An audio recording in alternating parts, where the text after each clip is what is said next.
रसिक सारस्वत मंडळी, मी असं माझ्या लक्षात आलं, माझं शिक्षक जे आहे आणि कंचनी दगड झाली, माझ्या असं लक्षात आलं की बसलेल्यांपैकी खूप मोठा वर्ग बाहेरगावचा आहे, म्हणून 2 मिनिटात मला हे कंचनीची पार्श्वभूमी सांगणं आवश्यक वाटते. आमच्या मेहकरमध्ये इथून 1-1.5 किलोमीटरवर एक 2 मजली जीर्ण पडित अवस्थेत एक वास्तू आहे आणि त्याला कंचनीचा महाल असं म्हणून मेहकरची लोक ओळखतात. या वास्तूबद्दल आम्ही लहानपणापासून 3च वाक्य ऐकत आलो. पहिलं वाक्य असं ऐकत आलो की ही कंचनी गणिका होती, हिनं लोणारच्या देवीच्या शिखरावरचा दिवा पाहण्यासाठी म्हणून 7 मजली इमारत बांधण्याचं स्वप्न तिने पाहिलं होतं आणि एक दिवस ती पडली, ती दगड झाली. हे 3 वाक्य आम्ही लहानपणापासून ऐकत आलो. यातलं खरं खोटं माहीत नाही, पण मात्र साक्ष देण्यासाठी ती वास्तू उभी आहे. आपल्या नाग देशपांडेंनी या ठिकाणी एक दीर्घ काव्य त्या कंचनीवर रचलं होतं. मारुती चित्तमपल्ली हे नेहमी त्या ठिकाणी येऊन रमत होते. ही इतकी महत्त्वाची वास्तू होती. या वास्तूकडे बघताना मी जेव्हा मला कथाकथन करण्याचं, खरं म्हणजे आमचे गुरुवर्य गिरीश सर मालवतकर सर यांच्यामुळे आणि आमचे मित्रवर्य राईतकर सर यांच्यामुळे मी ही हिंमत करतोय कथा सांगण्याची. म्हणून मी विचार केला की हीच कंचनी बोलती केली पाहिजे, तिच्या मनात काय असेल. म्हणून ती कल्पना मी तुमच्यासमोर मांडण्याची, कल्पना विलास तुमच्यासमोर मांडण्याचा मी प्रयत्न करतोय. मेहकरच्या बाजूला अथांग असं प्रणिता मातेचं पात्र वाहत होतं. तेव्हा प्रणिता माता वाहत होती पाण्यामध्ये. तिथे नदीत पाणी असते हे आता सांगून पटत नाही, पण तेव्हा मात्र नदीमध्ये पाणी असायचं. त्याच्या काठावर लोक, नदीवर काठावर बाया सुना घरातल्या धुणं धुवायच्या, कपड्यांनाही धुवायच्या, सासूलाही धुवायच्या. आणि मग हे तिथे लहान लेकरं तिथे पोहायचे आणि त्याच प्रणितेच्या पात्रावर कुठेतरी एक वास्तू होती. त्या वास्तूचं दिव्यता आणि भव्यता पाहण्यासारखी होती. सोन्या मोत्यांच्या जवाहिरांनी ती सजवलेली दिमागदार वैभव संपन्न मैफल होती. शुभ्र गाद्या होत्या, तक्के होते, त्यावर फुलांची आरास होती, त्यावर अत्तराचा घमघमाट होता, तबला पखवाजाचा घणघणाट होता, वीणा मंजिरी यांची लयकारी होती, घुंगरांचा झंकार आणि शृंगार रसानं भारावलेली सजलेली ती मैफल होती.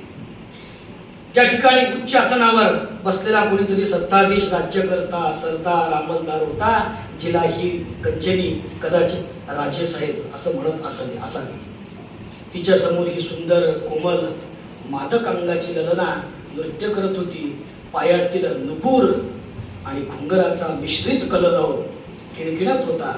नृत्याविष्कार, तिच्यावर तालबद्ध पदविन्यास यामुळे वातावरणामध्ये एक वेगळीच सौंदर्य आलेलं होतं.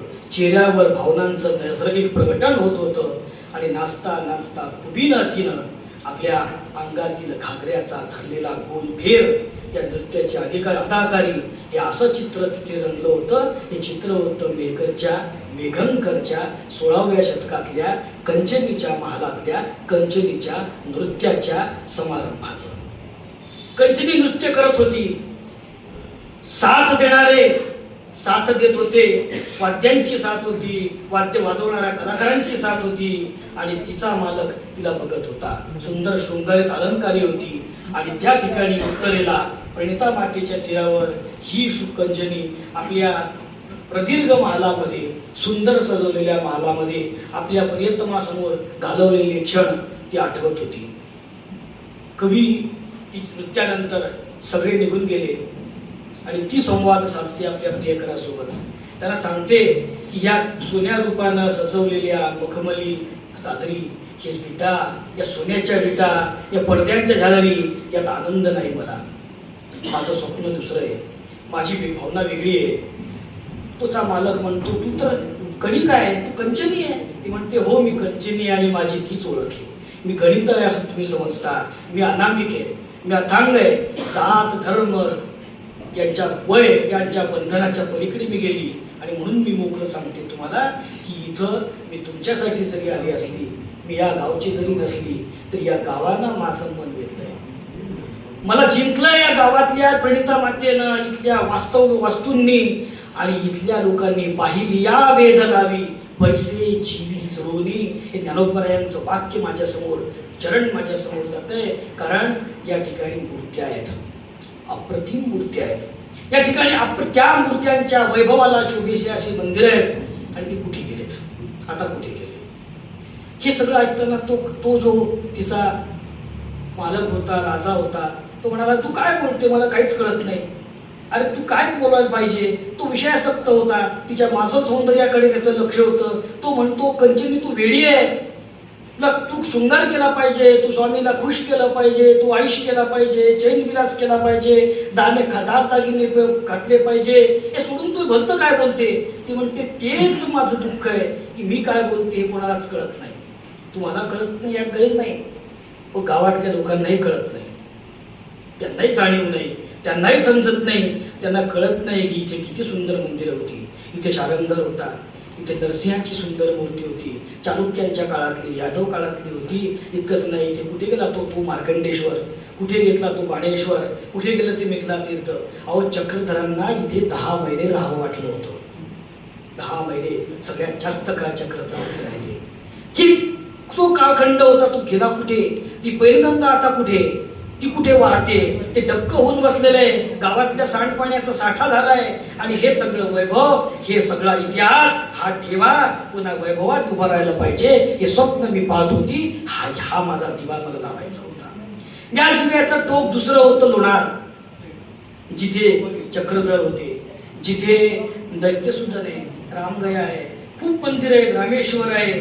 आणि हे सगळं पाहत असताना, हे सगळं बघत असताना लोकांना याची गरज नव्हती, लोकांना याची चिंता नव्हती. लोक नातं गोतं, गाडी घोडं, देणं घेणं, कपाशीचं बेणं, खिशात पेन्शन, डोक्याला टेन्शन, हिच्यामध्ये लोक गुंतलेली आहेत. लोकांना घेणं देणं नाही, या गावच्या लोकांनाही घेणं देणं नाही.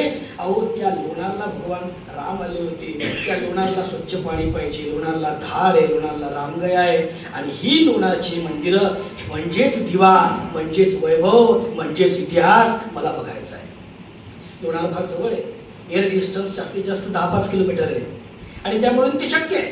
तिरपं जर पागितलं तर कंचनीच्या महालापासून खाली लोणारचा दिवा पाहणं शक्य आहे. आणि ते बघण्याचा विचार ती करत होती. आणि हे करता करता करता स्वप्नामध्ये लढता लढता तिचं आयुष्य संपलं, कालखंड गेला. आणि खूप काळानंतर आता ती वयोवृद्ध झाली आहे. ती तिच्या भावविश्वामध्ये निराश आहे, शून्य होऊन बसली आहे. तासनतास एकटीच बसते, विचार करत बसते. कधी दगडावर बसते, कधी रस्त्यावर बसते, रस्त्याच्या कडेला बसते, कधी पैलगंगेत पाय टाकून बसते. तिची स्वप्न विरघळली होती, तिचं ध्येय संपलं होतं. गावातल्या महिलाही तिला वेड्यात काढत होत्या. तिचा तो राजा गेला होता, तिच्या त्या केसांनी काळेपणा सोडला होता. तिचे केस आता तिच्या दातांच्या शुभ्रतेची स्पर्धा करीत होते. डोळ्यातलं तेज, त्याच्यातली लगाकी, तजेलही सगळं गेलं होतं. आता फक्त आठवणी उरल्या होत्या. आता तो महालातलं वैभवही गेलं होतं. राबताही राहिला नव्हता लोकांचा. वाद्यांचा गणगणाट थांबला होता. संगीताची मुग्ध करणारी नाद मंजुळता विरली होती. आणि ही रात्र संपत आली होती, रात्र चालू होती. ही रात्र संपणारच नाही असं दिसत होतं. आणि तिच्या मनात विचार होता, या गावातल्या लोकांना, या गावाचं, इथल्या मूर्तींचं, इथल्या मंदिरांचं, इथल्या वास्तूंचं, इथल्या वैभवांचं, इथल्या प्रथा परंपरेचं कधी प्रेम निर्माण होणारच नाही का? त्यांना इतिहास आपला वाटणार नाही का? आणि ज्याच्या अंगात प्राण नसतो त्याला जीव नसतो त्याला निर्जीव म्हणतात. ज्याला प्राण नसतो त्याला निष्प्राण म्हणतात. आणि निष्प्राण आणि निर्जीवता यालाच दगड म्हणतात.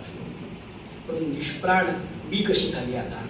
माझा प्राण गेला, माझ्यातला जीव गेला आणि मी पण दगड बनलीये. आता मी दगडच खाणार, आता मी दगड होणार. मी जर दगड झाली, त्या दगडाने सुद्धा कदाचित लोकांना काहीतरी वाटेल, कुठेतरी लाज वाटेल, काहीतरी बदल होईल. ती कंचनी दगड होते. हो, मी आता दगड बनणार, मी दगड बनणार.